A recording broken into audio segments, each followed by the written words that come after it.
आज प्रिय सान भाई सुभाष चंद्र पंडा अवसरकालीन संबर्धना सभा मुख्य वक्ता भाव में जोग मत बहुत खुशी लगे। आज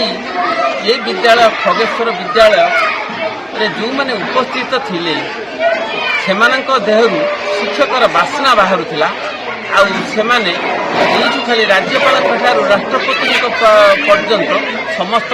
संबर्धित होती से बासना आज विमोहित कला से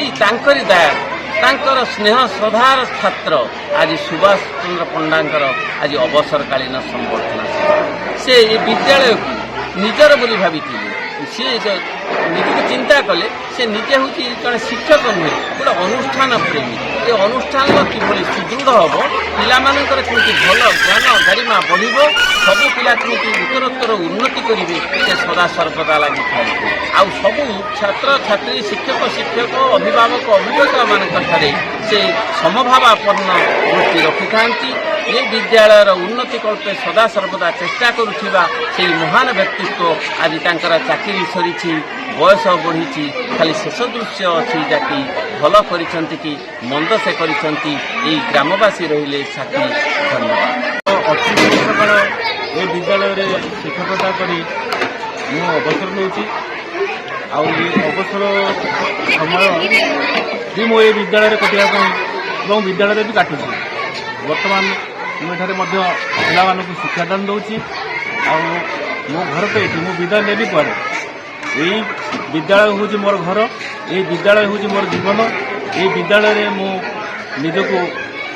बंची पर्यंत ये विद्यालय सहित मु ओतप्रोत भाव जड़ित थी। मुझे खुशी जे मोर समस्त मु पढ़ी ये षष्ठ श्रेणी सप्तम श्रेणी में पढ़ुली आई विद्यालय मुझे मो गुरु मान गहन विदाय नहीं से मत विदाय संबर्धना दूसरी या गर्व कर विषय ये खुशी दिन ये खुशी दिन मो जीवन में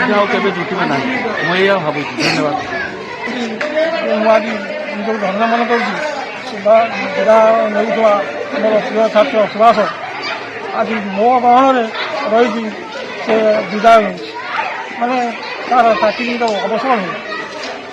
तार जो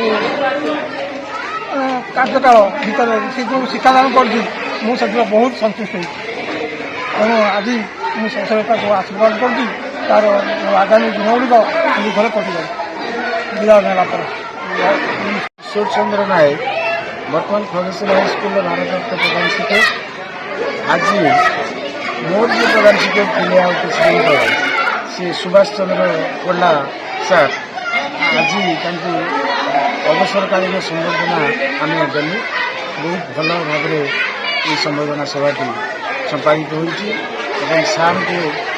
सार भगवान प्रार्थना कर अवशिष्ट जीवन खुशी कटू।